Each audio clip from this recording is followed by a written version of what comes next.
Dear sociology learners, welcome to today's class. Now I am going to present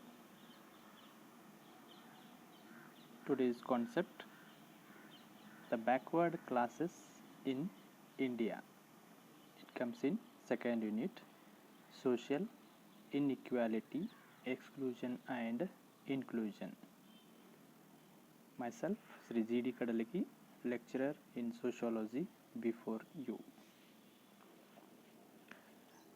ಆತ್ಮೀಯ ಸಮಾಜಶಾಸ್ತ್ರ ಓದುಗರೆ, ಇವತ್ತಿನ ತರಗತಿಗೆ ತಮಗೆ ಸ್ವಾಗತ. ಇವತ್ತು ನಾವು ಚರ್ಚಿಸುವಂಥ ವಿಷಯ ಭಾರತದ ಹಿಂದುಳಿದ ವರ್ಗಗಳು. ಇದು ಎರಡನೆಯ ಘಟಕವಾಗಿರುವಂಥ ಸಾಮಾಜಿಕ ಅಸಮಾನತೆ, ಹೊರಗುಳುವಿಕೆ ಮತ್ತು ಒಳಗುಳುವಿಕೆ, ಇದರಲ್ಲಿ ಬರುವಂಥ ಒಂದು ಪ್ರಮುಖ ಪರಿಕಲ್ಪನೆ. ನಾನು G.D. ಕಡಲಗಿ, ಸಮಾಜಶಾಸ್ತ್ರ ಉಪನ್ಯಾಸಕ, ಕೇಲಿ ಸಂಸ್ಥೆಯ G.I. ಬಾಗೇವಾಡಿ ಕಲಾ ವಿಜ್ಞಾನ ಮತ್ತು ವಾಣಿಜ್ಯ ಪದವಿ ಪೂರ್ವ ಮಹಾವಿದ್ಯಾಲಯ, Nippani.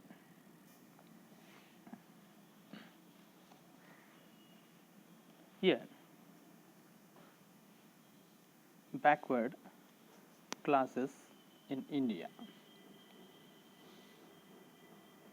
What is backward classes, or to whom called as a backward castes or class? Those social groups or classes, castes, are characterized by low literacy or lack of education, poverty, exploitation, non-representation in services, and untouchability. If it is characterized, these all called as a backward classes. It means some groups or classes are mainly nurtured, these all some defects or problems, maybe the lack of education, economically poor and exploited by socially, and they are not representation in administration as well as government services. That type of castes or classes are called as a backward classes. ವಿದ್ಯಾರ್ಥಿಗಳೇ, ಹಿಂದುಳಿದ ವರ್ಗಗಳು ಅಂತಂದರೆ ಯಾರನ್ನ ಹಿಂದುಳಿದ ವರ್ಗಗಳಲ್ಲಿ ನಾವು ಕರಿತೀವಿ ಅಂತಂದರೆ, ಶಿಕ್ಷಣದ ಕೊರತೆ, ಕಡಿಮೆ ಸಾಕ್ಷರತೆ, ಬಡತನ, ಶೋಷಣೆ, ಸೇವೆ ಕ್ಷೇತ್ರಗಳಲ್ಲಿ ಪ್ರಾತಿನಿಧ್ಯವಿಲ್ಲದಿರುವಿಕೆ ಮತ್ತು ಅಸ್ಪೃಶ್ಯತೆಯಂತಹ ಲಕ್ಷಣಗಳಿಂದ ಕೂಡಿದ ಸಾಮಾಜಿಕ ಸಮೂಹ, ಜಾತಿ ಅಥವಾ ವರ್ಗಗಳನ್ನು ಹಿಂದುಳಿದ ವರ್ಗಗಳು ಅಂತ ಕರಿತೀವಿ.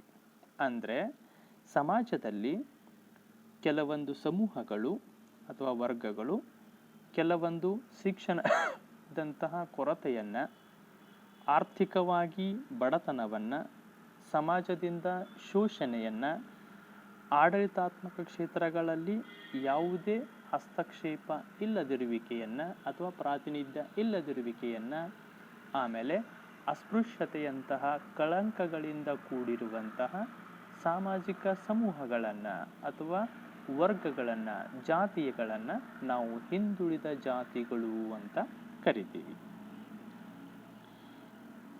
So which are the backward classes in India?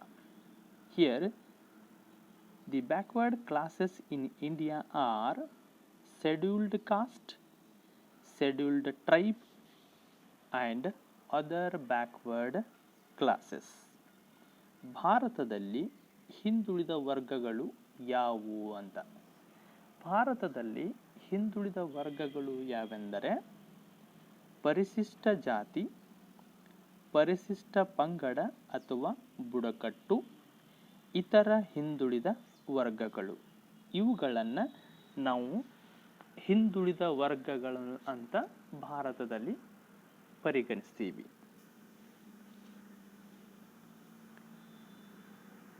First, we here discuss about scheduled caste. Here, the term scheduled caste, coined by Simon Commission in 1928. First time this term scheduled caste was coined by the Simon Commission in 1928, and it was used by the Government of India Act in 1935. ಇವುಗಳಲ್ಲಿ ಒಂದೊಂದಾಗಿ ನೋಡ್ತಾ ಹೋದಾಗ ಮೊದಲನೇದಲ್ಲಿ ಬರುವಂಥದ್ದು ಪರಿಶಿಷ್ಟ ಜಾತಿಗಳು. ಇಲ್ಲಿ scheduled cost ಎಂಬ ಪದವನ್ನು 1928ರಲ್ಲಿ ಸೈಮನ್ ಆಯೋಗ ಪ್ರಪ್ರಥಮವಾಗಿ ಪರಿಚಯಿಸ್ತದೆ. ಅಂದರೆ ಈ ಥರ ಯಾವ ಶೈಕ್ಷಣಿಕವಾಗಿ, ಆರ್ಥಿಕವಾಗಿ ಅಂದರೆ ಬಡತನ, ಆಮೇಲೆ ಕೆಲವೊಂದು ಶೋಷಣೆಯಂತಹ, ಅಸ್ಪೃಶ್ಯತೆಯಂತಹ ಕಳಂಕಗಳಿಂದ ಕೂಡಿರುವಂಥ ಸಮೂಹಗಳನ್ನು ಈ ಸೈಮನ್ ಆಯೋಗ 1928ರಲ್ಲಿ ಶೆಡ್ಯೂಲ್ಡ್ ಕಾಸ್ಟ್ ಅನ್ನುವಂಥ, ಶೆಡ್ಯೂಲ್ಡ್ ಅಂತಂದರೆ it is a list, schedule means it is a list, scheduled ಅಂದರೆ ಇಲ್ಲಿ ಪಟ್ಟಿ ಅಂತ ನಾವು ಕರಿತೀವಿ. ಈ ಥರ ಒಂದು ಕೆಲವೊಂದು ಕೊರತೆಗಳಿಂದ, ಅನರ್ಹತೆ, ಅವಕಾಶಗಳಿಂದ, ವಂಚಿತತೆಯಿಂದ ಕೂಡಿರುವಂಥ ಅಂಶಗಳನ್ನು ಕೂಡಿರುವಂಥ ಸಮೂಹಗಳು ಯಾವುದವ ಅವುಗಳನ್ನು ಪಟ್ಟಿ ಮಾಡಿರುವಂಥ ಈ ಸೈಮನ್ ಆಯೋಗ ಅದನ್ನು ಶೆಡ್ಯೂಲ್ಡ್ ಕಾಸ್ಟ್ ಅನ್ನೋ ಅರ್ಥದಲ್ಲಿ ಕರೀತದೆ. ಆ ಪದವನ್ನು ಪರಿಚಯಿಸ್ತದೆ. ನಂತರ 1935ರ ಭಾರತೀಯ ಸರ್ಕಾರ ಕಾಯ್ದೆ ಇದನ್ನು ತನ್ನಲ್ಲಿ ಬಳಸಿಕೊಳ್ತದೆ. ಈ ಥರನಾಗಿರುವಂಥ ಸಮೂಹಗಳನ್ನು ಗುರುತಿಸಲಿಕ್ಕೆ ಶೆಡ್ಯೂಲ್ಡ್ ಕಾಸ್ಟ್ ಅನ್ನುವಂಥ ಒಂದು ಪದವನ್ನು ತನ್ನಲ್ಲಿ ಬಳಸಿಕೊಳ್ಳಲಿಕ್ಕೆ ಪ್ರಾರಂಭಿಸ್ತದೆ. And here some scholars they called different names to the scheduled caste, like Dr. B.R. Ambedkar called them as broken man or outcasts, and British described them, the Britisher described scheduled caste people as depressed classes. And in 1931 census it classified as exterior castes. 1931 census classified as exterior castes. And Mahatma Gandhi ji, he called Harijana, the children of God, they called as a Harijana. Here Mahatma Gandhi popularized the term Harijana, but the term was first time used by Sant Narasimha Mehta of Gujarat. Here Sant Narasimha Mehta first time used the term Harijana, and later on Mahatma Gandhi ji popularized the term Harijana to called scheduled caste people as Harijana. ಇಲ್ಲಿ ಪರಿಶಿಷ್ಟ ಜಾತಿಯ ಜನರನ್ನು ಬೇರೆ ಬೇರೆ ವಿದ್ವಾಂಸರು ಬೇರೆ ಬೇರೆ ಹೆಸರಿನಿಂದ ಕರೀತಾರೆ. ಅದರಲ್ಲಿ ಡಾಕ್ಟರ್ B.R. ಅಂಬೇಡ್ಕರರು ಪರಿಶಿಷ್ಟ ಜಾತಿಗಳನ್ನು ಬಹಿಷ್ಕೃತ ವರ್ಗ ಅಂತ ಕರೀತಾರೆ. ಅವರನ್ನು ಬಹಿಷ್ಕೃತ ವರ್ಗ ಅಂತ ಕರೀತಾರೆ. ಅಂದರೆ ಸಾಮಾಜಿಕ, ಆರ್ಥಿಕ ಎಲ್ಲ ಅಂಶಗಳಿಂದ ಬಹಿಷ್ಕರಿಸಲ್ಪಟ್ಟಂಥವುಗಳು ಬಹಿಷ್ಕೃತ ವರ್ಗ ಅಂತ ಕರೀತಾರೆ. ಆಮೇಲೆ ಬ್ರಿಟಿಷರು ಇವರನ್ನು ದಮನಿತ ವರ್ಗಗಳು ಅಂತ ಕರೀತಾರೆ. ಬ್ರಿಟಿಷರು ಇವರನ್ನು ದಮನಿತ ವರ್ಗಗಳು ಅಂತ. 1931ರ ಜನಗಣತಿಯಲ್ಲಿ ಇದನ್ನು ಬಾಹ್ಯ ಜಾತಿಗಳು ಅಂತ ವರ್ಗೀಕರಿಸ್ತದೆ. 1931 ಜನಗಣತಿ ಇವುಗಳನ್ನು ಬಾಹ್ಯ ಜಾತಿಗಳು ಅಂತ ವರ್ಗೀಕರಿಸ್ತದೆ. ಆಮೇಲೆ ಮಹಾತ್ಮ ಗಾಂಧೀಜಿಯವರು ಹರಿಜನ ಅಂತ ಇವರನ್ನು ಕರೀತಾರೆ. ಹರಿಜನ ಅಂದರೆ ದೇವರ ಮಕ್ಕಳು ಅಂತ. ಇಲ್ಲಿ ಗಾಂಧೀಜಿಯವರು ಹರಿಜನ ಅಂತ ಒಂದು ಪದವನ್ನು ಬಳಸಿದ್ದನ್ನು ನೋಡಿದಾಗ ಈ ಪದವನ್ನು, ಹರಿಜನ ಅನ್ನುವಂಥ ಪದವನ್ನು ಮೊದಲು ಬಳಸಿದವರು ಯಾರು ಅಂತಂದರೆ ಗುಜರಾತ್ನ ಸಂತ ನರಸಿಂಹ ಮೆಹ್ತಾ ಅನ್ನುವಂಥವ್ರು. ಗುಜರಾತ್ನ ಸಂತ ನರಸಿಂಹ ಮೆಹ್ತಾ ಅನ್ನುವರು ಹರಿಜನ ಎಂಬ ಪದವನ್ನು ಮೊದಲನೆಯದಾಗಿ ಪ್ರಯೋಗಿಸ್ತಾರೆ. ಆಮೇಲೆ ಮಹಾತ್ಮ ಗಾಂಧೀಜಿಯವರು ಈ ಥರ ಪರಿಶಿಷ್ಟ ಜಾತಿಯ ಜನರನ್ನು, ಅಸ್ಪೃಶ್ಯ ಜಾತಿಯ ಜನರನ್ನು ಹರಿಜನ ಅಂತ ಕರೆಯುವುದರ ಮೂಲಕ ಈ ಪರಿಕಲ್ಪನೆಯನ್ನು ಜನಪ್ರಿಯಗೊಳಿಸ್ತಾರೆ. ಪರಿಚಯಿಸಿದವರು ನರಸಿಂಹ ಮೆಹ್ತಾ, ಬಟ್ ಈ ಹರಿಜನ ಅನ್ನೋ ಪದವನ್ನು ಜನಪ್ರಿಯಗೊಳಿಸಿದವರು ಮಹಾತ್ಮ ಗಾಂಧೀಜಿ.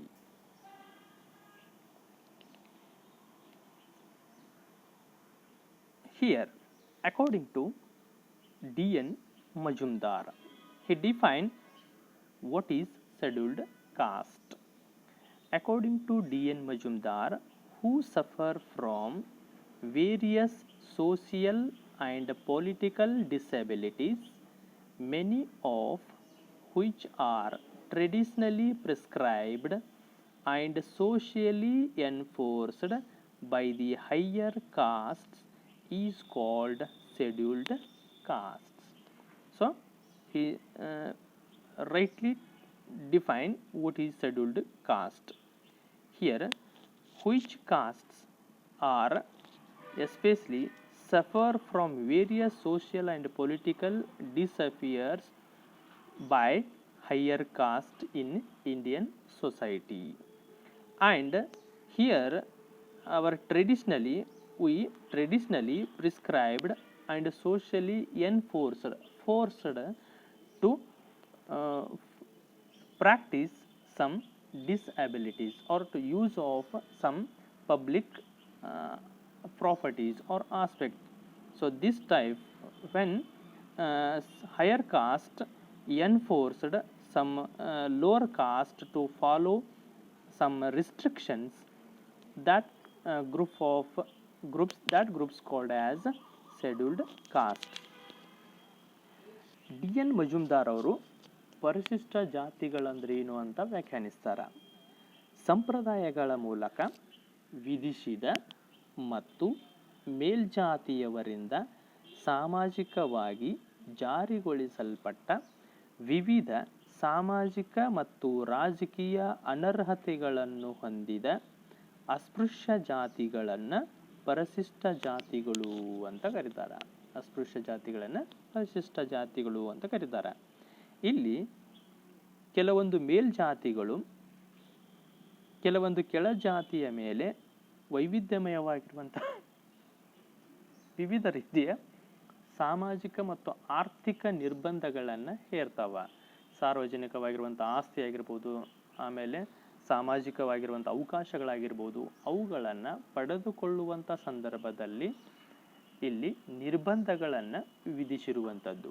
ಆಮೇಲೆ ಕೆಲವೊಂದು ವಿಧಿಬದ್ಧ ಸಂಪ್ರದಾಯಗಳನ್ನು ಒತ್ತಾಯಪೂರ್ವಕವಾಗಿ ಹೇರುವುದರ ಮೂಲಕ ಸಾಮಾಜಿಕ ಪ್ರಾಬಲ್ಯವನ್ನು ಬಳಸಿಕೊಂಡು ಮೇಲ್ಜಾತಿಗಳು ಕೆಲವೊಂದು ಕೆಳಜಾತಿಗಳ ಮೇಲೆ ಹೇರಿರುವಂಥ ಒಂದು ನಿರ್ಬಂಧಗಳನ್ನಿರ್ತಾವ. ಆ ಥರ ನಿರ್ಬಂಧಗಳಿಗೆ ಒಳಪಟ್ಟ ಅಸ್ಪೃಶ್ಯ ಜಾತಿಗಳನ್ನೇ ಪರಿಶಿಷ್ಟ ಜಾತಿಗಳು ಅಂತ D.N. ಮಜುಮ್ದಾರ್ ಅವರು ಕರೀತಾರೆ. And some scheduled castes like Bhangi, Chemmara, Holeya, Madiga, Bovi, Mahar, Lambani etcetera. It is Mahar. ಕೆಲವು ಪರಿಶಿಷ್ಟ ಜಾತಿಗಳು, ಭಾರತೀಯ ಸಮಾಜದಲ್ಲಿ ಇರುವಂಥ ಕೆಲವೊಂದು ಪರಿಶಿಷ್ಟ ಜಾತಿಗಳು ಬಹಳಷ್ಟಿದಾವ. ಕೆಲವೊಂದು ಎಕ್ಸಾಂಪಲ್ ಕೇಳ್ತಾರ, ಉದಾಹರಣೆ ಹೆಸರುಗಳನ್ನು, ಅದಕ್ಕೆ ಅಂತ ಒಂದು 2-3 ಹೇಳ್ತೀನಿ. ಭಂಗಿ, ಚೆಮ್ಮಾರ, ಹೊಲೆಯ, ಮಾದಿಗ, ಬೋವಿ, ಮಹರ್, ಲಂಬಾನಿ ಅಂತವುಗಳು ಪರಿಶಿಷ್ಟ ಜಾತಿಗಳು ಇರುವಂಥದ್ದನ್ನು ನಾವು ಕಾಣ್ತೀವಿ ಅಂತ. Next, as for 2011 census, as per 2011 census, scheduled caste population is 15.7% of the total population of India.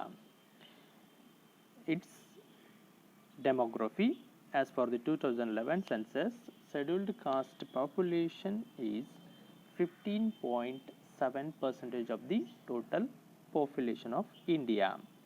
2011 ಜನಗಣತಿಯ ಪ್ರಕಾರ ಭಾರತದ ಒಟ್ಟು ಜನಸಂಖ್ಯೆಯಲ್ಲಿ ಪರಿಶಿಷ್ಟ ಜಾತಿಯ ಜನಸಂಖ್ಯಾ ಪ್ರಮಾಣ 15.7%. 2011 ಜನಗಣತಿಯ ಪ್ರಕಾರ ಪರಿಶಿಷ್ಟ ಜಾತಿಯ ಜನಸಂಖ್ಯಾ ಪ್ರಮಾಣ 15.7%. The highest number of scheduled caste people or population we found in Uttar Pradesh. Here 22.3% of the scheduled caste people found in Uttar Pradesh in the total scheduled caste people of India.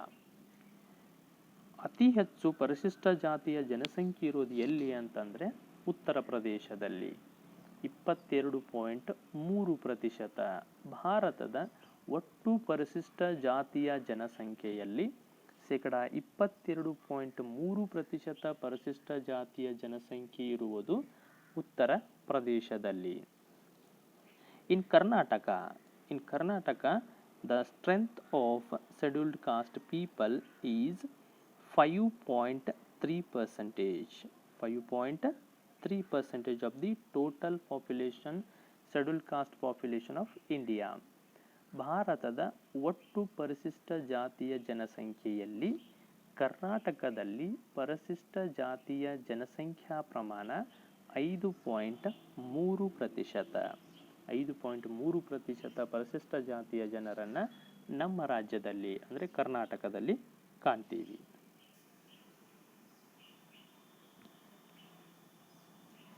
Next, the problems or disabilities of scheduled caste. The major problems or disabilities of scheduled caste in India. ಭಾರತದಲ್ಲಿ ಪರಿಶಿಷ್ಟ ಜಾತಿಯ ಸಮಸ್ಯೆ ಅಥವಾ ದೌರ್ಬಲ್ಯಗಳು ಅಥವಾ ನಿರ್ಬಂಧಗಳು. ಪ್ರಶ್ನೆ ಏನು ಬಂದರೂ ಒಂದೇ. ಪರಿಶಿಷ್ಟ ಜಾತಿಯ ಜಾತಿಗಳು ಎದುರಿಸ್ತಾ ಇರುವಂಥ ಸಮಸ್ಯೆಗಳು ಏನು ಅಂತ, ಅಥವಾ ದೌರ್ಬಲ್ಯಗಳು ಅಥವಾ ನಿರ್ಬಂಧಗಳು ಏನೇನು ಇದ್ದವು ಅಂತ. Here scheduled caste we also called as a marginalized groups. Scheduled castes we also called as a marginalized groups. ಪರಿಶಿಷ್ಟ ಜಾತಿಗಳನ್ನು ನಾವು ಅವಕಾಶ ವಂಚಿತ ಸಮೂಹಗಳು ಅಂತಲೂ ಕೂಡ ಕರಿತೀವಿ. ಇವು ಸಾಮಾಜಿಕ, ಆರ್ಥಿಕ, ರಾಜಕೀಯ, ಶೈಕ್ಷಣಿಕ, ಸಾಂಸ್ಕೃತಿಕವಾಗಿರುವಂಥ ಅವಕಾಶಗಳಿಂದ ವಂಚಿತವಾಗಿರುವಂಥ ಸಮೂಹಗಳು. Here scheduled castes are where marginalized socially, economically, politically, educationally, culturally marginalized groups. ಇವೆಲ್ಲವುಗಳಿಂದ ವಂಚಿತವಾಗಿರೋದ್ರಿಂದ ಇವುಗಳನ್ನು ವಂಚಿತ ಸಮೂಹಗಳು ಅಂತ ಕರಿತೀವಿ. Here first, social disabilities of scheduled caste. Social disabilities of scheduled caste in India. ಭಾರತದಲ್ಲಿ ಪರಿಶಿಷ್ಟ ಜಾತಿಗಳ ಸಾಮಾಜಿಕ ನಿರ್ಬಂಧಗಳು. ಸಾಮಾಜಿಕವಾಗಿ ಏನೆಲ್ಲ ನಿರ್ಬಂಧಗಳನ್ನು ಈ ಜಾತಿಗಳ ಮೇಲೆ ಹೇರಲಾಗಿತ್ತು ಅಂತ. Here first one, there was a restriction of access to public facilities. There was a restriction of access to public facilities to scheduled castes like wells, schools, roads and even hotels. These all are prohibited to enter scheduled caste people. ಇಲ್ಲಿ ಸಾಮಾಜಿಕವಾಗಿ ಬಂದಾಗ ನಿರ್ಬಂಧಗಳಲ್ಲಿ ಮೊದಲನೇದು ಸಾರ್ವಜನಿಕ ಸೌಲಭ್ಯಗಳಾದ ಬಾವಿ, ಶಾಲೆ, ರಸ್ತೆ, ಹೋಟೆಲ್ಗಳಿಗೆ ಪ್ರವೇಶಿಸುವುದನ್ನು ನಿರಾಕರಿಸಲಾಗಿತ್ತು. ಇಲ್ಲಿ ಸಾಮಾಜಿಕವಾಗಿ ಎಲ್ಲ ಜಾತಿಗಳು ಸಾರ್ವಜನಿಕವಾಗಿರುವಂಥ ಸೌಲಭ್ಯಗಳನ್ನು ಮುಕ್ತವಾಗಿ ಪಡೆದುಕೊಳ್ಳುವಂಥದ್ದೇನಿತ್ತಲ್ಲ ಅದನ್ನು ಕೆಲವೊಂದು ಜಾತಿಗಳಿಗೆ, ಕೆಲವೊಂದು ದಮನಿತ ಜಾತಿಗಳು ಅಂತ ನಾವೇನು ಕರಿತೀವಿ ಅಥವಾ ಪರಿಶಿಷ್ಟ ಜಾತಿಗಳು ಅಂತ ನಾವೇನು ಕರಿತೀವಿ, ಅವುಗಳಿಗೆ ಇವೆಲ್ಲವುಗಳ ಮೇಲೆ ನಿಷೇಧವನ್ನು ಹೇರಲಾಗಿತ್ತು. ಸಾರ್ವಜನಿಕವಾಗಿ ಇವ್ಯಾವು ಸೌಲಭ್ಯಗಳನ್ನು ಬಳಸಿಕೊಳ್ಳುವಂತಿರಲಿಲ್ಲ. Then second one, restriction of access to temples. There was another one social prohibition that to enter temples of by scheduled caste people, the only worship and to enter temples, it is applicable to only upper caste people. ಎರಡನೇದು, ದೇವಾಲಯಗಳಿಗೆ ಪ್ರವೇಶಿಸುವಂಥದ್ದನ್ನು ನಿಷೇಧಿಸಲಾಗಿತ್ತು. ಅಂದರೆ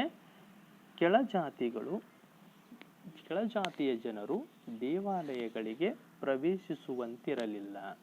ಆದರೆ ಮೇಲ್ಜಾತಿಗಳು ದೇವಾಲಯಗಳಿಗೆ ಪ್ರವೇಶಿಸುವಂಥದ್ದನ್ನು, ಪೂಜಾ ಸಮಾರಂಭಗಳನ್ನು ಕೈಗೊಳ್ಳುವಂಥದ್ದನ್ನು, ಅವಕಾಶಗಳನ್ನು ಪಡೆದುಕೊಂಡಿದ್ರು. ಈ ಅವಕಾಶ ಪರಿಶಿಷ್ಟ ಜಾತಿಯ ಜನರಿಗೆ ಇರಲಿಲ್ಲ. Then another one, restriction on movement were also imposed. The restriction on movement of were also imposed in public places. ಇನ್ನೊಂದು, ಸಂಚಾರದ ಮೇಲೆ ನಿರ್ಬಂಧಗಳನ್ನು ಹೇರಲಾಗಿತ್ತು. ಅಂದರೆ ಸಾರ್ವಜನಿಕವಾಗಿರುವಂಥ ಚಲನವಲನಗಳ ಮೇಲೆ, ಸಂಚರಿಸುವುದರ ಮೇಲೆ ಪರಿಶಿಷ್ಟ ಜಾತಿಗಳಿಗೆ ನಿರ್ಬಂಧವನ್ನು ಹೇರಲಾಗಿತ್ತು. There is no open to enter main places or the main areas of the village and to communicate with upper caste people. ಮೇಲ್ಜಾತಿಯ ಜನರ ಜೊತೆಗೆ ನೇರವಾಗಿ ಸಂಪರ್ಕಕ್ಕೆ ಬರುವಂತಿಲ್ಲ. ಆಮೇಲೆ ನಗರದ ಅಥವಾ ಹಳ್ಳಿಯ ಮುಖ್ಯ ಬೀದಿಗಳಲ್ಲಿ ಪ್ರವೇಶಿಸುವಂತಿರಲಿಲ್ಲ. ಈ ಒಂದು ನಿರ್ಬಂಧವನ್ನು, ಸಂಚಾರದ ಮೇಲೆ ನಿರ್ಬಂಧವನ್ನು ಪರಿಶಿಷ್ಟ ಜಾತಿಗಳಿಗೆ ಇದ್ದದ್ದನ್ನು ನಾವು ಕಾಣ್ತೀವಿ. Then another one, social disabilities of scheduled caste is residential segregation was outside the village. Residential segregation was outside the village. ಇಲ್ಲಿ ಪರಿಶಿಷ್ಟ ಜಾತಿಯ ಜನರು ಹಳ್ಳಿಯ ಹೊರಗಡೆ ವಾಸಿಸುವಂಥದ್ದಾಗಿತ್ತು. There is no chance to settle in the center of the village. ಪರಿಶಿಷ್ಟ ಜಾತಿಯ ಜನರಿಗೆ ಗ್ರಾಮದ ಮಧ್ಯದಲ್ಲಿ ನೆಲೆಸಲಿಕ್ಕೆ ಅವಕಾಶ ಇರಲಿಲ್ಲ. They are totally separated from the center point of village. ಹಳ್ಳಿಯ ಮುಖ್ಯ ವಾಹಿನಿಯಿಂದ ಇವರನ್ನು ಸಂಪೂರ್ಣವಾಗಿ ಪ್ರತ್ಯೇಕಿಸಲಾಗಿತ್ತು ಅಂತ. ಸೊ ಈ ಥರ ಒಂದು ವಾಸಸ್ಥಳದ ದೃಷ್ಟಿಯಿಂದಲೂ ಕೂಡ ಒಂದು ನಿರ್ಬಂಧವನ್ನು ಈ ಜಾತಿಗಳ ಮೇಲೆ ಹೇರಲಾಗಿತ್ತು. Then another one, second problem, economic disabilities. ಆರ್ಥಿಕ ನಿರ್ಬಂಧಗಳು. So what are the economic disabilities of scheduled caste? ಪರಿಶಿಷ್ಟ ಜಾತಿಗಳ ಒಂದು ಆರ್ಥಿಕ ನಿರ್ಬಂಧಗಳು ಏನೇನಿದ್ವು ಅಂತ. One is exclusion from honourable and most profitable employment. Scheduled castes are where exclusion from honorable position and most profitable employment activities.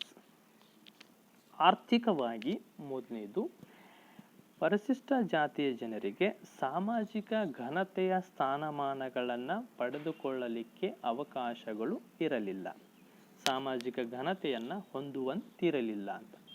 ಆಮೇಲೆ ಲಾಭದಾಯಕ ವೃತ್ತಿಯಿಂದ ಅವರನ್ನು ಹೊರಗಿಡಲಾಗಿತ್ತು ಅಂತ.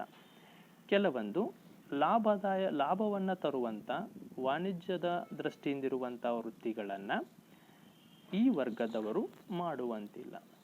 ಕೇವಲ ಸಾಂಪ್ರದಾಯಿಕವಾಗಿ ಜಾತಿ ಆಧಾರಿತವಾಗಿರುವಂಥ ವೃತ್ತಿ ಏನಿತ್ತು ಅದನ್ನು ಮಾತ್ರ ನಿರ್ವಹಣೆ ಮಾಡಲಿಕ್ಕೆ ಅವಕಾಶ ಇತ್ತು ಅಂತ. There is no choice occupation as their wish. ಪರಿಶಿಷ್ಟ ಜಾತಿಯ ಜನರು ತಮ್ಮ ಇಚ್ಛೆಗೆ ಬಂದಂಥ ವೃತ್ತಿಯನ್ನು ಆಯ್ಕೆ ಮಾಡಿಕೊಳ್ಳುವ ಅವಕಾಶ ಇರಲಿಲ್ಲ. ಇಲ್ಲಿ ಉನ್ನತವಾಗಿರುವಂಥ ವೃತ್ತಿಗಳನ್ನೆಲ್ಲ ಮೇಲ್ಜಾತಿಯವರು ಆಯ್ಕೆ ಮಾಡಿಕೊಂಡು ಕೆಳ ಹಂತದ ವೃತ್ತಿಗಳನ್ನೆಲ್ಲ ಈ ಕೆಳ ಜಾತಿಯ ಅಥವಾ ಪರಿಶಿಷ್ಟ ಜಾತಿಯ ಜನರಿಗೆ ನಿರ್ವಹಣೆ ಮಾಡಲಿಕ್ಕೆ ಬಿಟ್ಟು ಕೊಡಲಾಗಿತ್ತು ಅಂತ. So which occupations are high position, they were maintained by upper caste people, and low position occupations were maintained by low caste people or scheduled caste people. Then another one, free service in higher caste houses. Here scheduled caste people must and should serve in higher caste houses without any payment, without any salary. Here they worked as slaves. In upper caste houses they worked as slaves. ಉನ್ನತ ಜಾತಿಯವರ ಮನೆಗಳಲ್ಲಿ ಉಚಿತವಾಗಿ ಸೇವೆ ಸಲ್ಲಿಸುವಂಥದ್ದಿತ್ತು.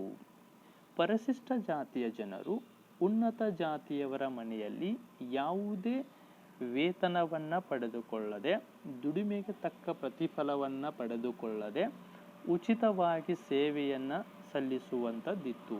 ಅಂದರೆ ಮೇಲ್ಜಾತಿಯವರು ಅವರನ್ನು ತಮ್ಮ ಮನೆಯಲ್ಲಿ ಗುಲಾಮರಂತೆ ನೋಡಿಕೊಳ್ಳುವಂತಿತ್ತು ಅನ್ನುವಂಥದ್ದನ್ನು ನಾವಿಲ್ಲಿ ಕಾಣ್ತೀವಿ. ಸೊ ಈ ಥರ ಆರ್ಥಿಕವಾಗಿ ಲಾಭದಾಯಕವಾಗಿರುವ ವೃತ್ತಿಯಲ್ಲಿಯೂ ಇರಲಿಲ್ಲ, ಆಮೇಲೆ ದುಡಿತಕ್ಕೆ ಪ್ರತಿಫಲನೂ ಇರಲಿಲ್ಲ.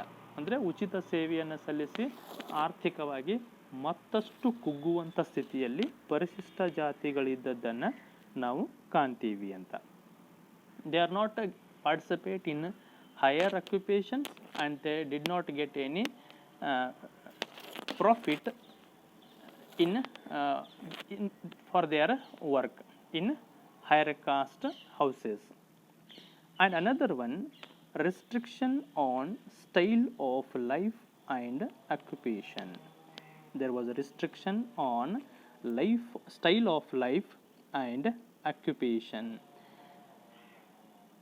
In that system, upper caste people, they are enjoying a luxurious lifestyle, but the scheduled caste people were always suffering from the lacks or necessities. And upper caste people, they choose their occupation as their wish, but lower caste, scheduled caste, there is no chance to choice as their wish. ಜೀವನ ಶೈಲಿ ಮತ್ತು ಉದ್ಯೋಗದ ಮೇಲೆ ಕೆಲವೊಂದು ನಿರ್ಬಂಧಗಳನ್ನು ಹೇರಲಾಗಿತ್ತು ಅಂತ. ಮೇಲ್ಜಾತಿಯ ಜನರು ಒಂದು ಉನ್ನತ ಮಟ್ಟದ ಐಷಾರಾಮಿಯಾಗಿರುವಂಥ ಜೀವನವನ್ನು ನಿರ್ವಹಣೆ ಮಾಡುವಂಥದ್ದಿದ್ದರೆ, ಪರಿಶಿಷ್ಟ ಜಾತಿಗಳು ತಮ್ಮ ಕನಿಷ್ಠವಾಗಿರುವಂಥ ಕೊರತೆಗಳಿಂದ ಕೂಡಿರುವಂಥ ಜೀವನವನ್ನು ನಿರ್ವಹಿಸುವ ಸ್ಥಿತಿಯಾಗಿತ್ತು. ಆಮೇಲೆ ತಮ್ಮ ಜೀವನಕ್ಕೆ ಸಂಬಂಧಪಟ್ಟಂಥ ಯಾವುದೇ ಬದಲಾವಣೆಗಳನ್ನು, ಪ್ರಗತಿಗಳನ್ನು ಕಾಣದ ಒಂದು ಸ್ಥಿತಿಯನ್ನು ನಾವು ಇವರಲ್ಲಿ ಕಾಣ್ತೀವಿ. ಮೇಲ್ಜಾತಿಯವರು ತಮಗಿಷ್ಟ ಬಂದಿರುವಂತಹ ವೃತ್ತಿಯನ್ನು ಮುಕ್ತವಾಗಿ ಆಯ್ಕೆ ಮಾಡಿಕೊಳ್ಳಲಿಕ್ಕೆ ಅವಕಾಶಗಳಿದ್ದರೆ, ಪರಿಶಿಷ್ಟ ಜಾತಿಗಳಿಗೆ ತಮ್ಮ ಇಚ್ಛೆಯ ವೃತ್ತಿಯನ್ನು ಆಯ್ಕೆ ಮಾಡಿಕೊಳ್ಳುವುದರ ಮೇಲೆ ನಿರ್ಬಂಧವನ್ನು ಹೇರಲಾಗಿತ್ತು ಅಂತ. ಸೊ ಈ ಥರ ವೃತ್ತಿ ಆಮೇಲೆ ಜೀವನ ಇವೆರಡರಿಂದ ವಂಚಿತವಾಗಿರುವಂಥ ಸಮೂಹ ಅಂತಂದರೆ ಅದು ಪರಿಶಿಷ್ಟ ಜಾತಿಗಳು ಅಂತ. Scheduled caste were losing their well lifestyle as well as their wish occupation also. Then third one, religious disabilities of scheduled caste. Religious disabilities of scheduled caste. Here, the first one, there was a prohibition to enter temples and monasteries. To enter temples and monasteries. ಇನ್ನು ಧಾರ್ಮಿಕ ನಿರ್ಬಂಧಗಳೇನು ಅಂತ, ಪರಿಶಿಷ್ಟ ಜಾತಿಗಳ ಮೇಲೆ ಹೇರಲಾದ ಧಾರ್ಮಿಕ ನಿರ್ಬಂಧಗಳು. ಇಲ್ಲಿ ಪರಿಶಿಷ್ಟ ಜಾತಿಗಳಿಗೆ ದೇವಾಲಯ ಮತ್ತು ಮಠಗಳಿಗೆ ಪ್ರವೇಶಿಸುವುದನ್ನು ನಿಷೇಧಿಸಲಾಗಿತ್ತು. ಈ ಜಾತಿಯವರು ದೇವಾಲಯಗಳಿಗೆ ಉನ್ನತ ಮಟ್ಟದ ಜಾತಿಯವರು ಪ್ರವೇಶಿಸುವಂಥ ದೇವಾಲಯಗಳಿಗೆ ಪ್ರವೇಶಿಸುವಂತಿರಲಿಲ್ಲ, ಮಠಗಳಿಗೆ ಪ್ರವೇಶಿಸುವಂತಿಲ್ಲ, ದೇವರ ದರ್ಶನವನ್ನು ಪಡೆದುಕೊಳ್ಳಲಿಕ್ಕೆ ಅವಕಾಶಗಳಿರಲಿಲ್ಲ. ಸೊ ಅಷ್ಟೇ ಅಲ್ಲದೆ there is no chance or prohibition to read and listen the holy scriptures. There was another one prohibition to read and listen the holy scriptures, even saying the mantras. ಇನ್ನೊಂದು, ಕೆಳಜಾತಿಗಳು ಅಥವಾ ಪರಿಶಿಷ್ಟ ಜಾತಿಗಳು ಪವಿತ್ರ ಗ್ರಂಥಗಳ ಪಠನ ಮಾಡುವಂಥದ್ದನ್ನು ಮತ್ತು ಆ ಪಠನ ಮಾಡುವಂಥ ಮಂತ್ರಗಳನ್ನು ಕೇಳುವುದಕ್ಕೂ ನಿಷೇಧವನ್ನು ಹೇರಲಾಗಿತ್ತು.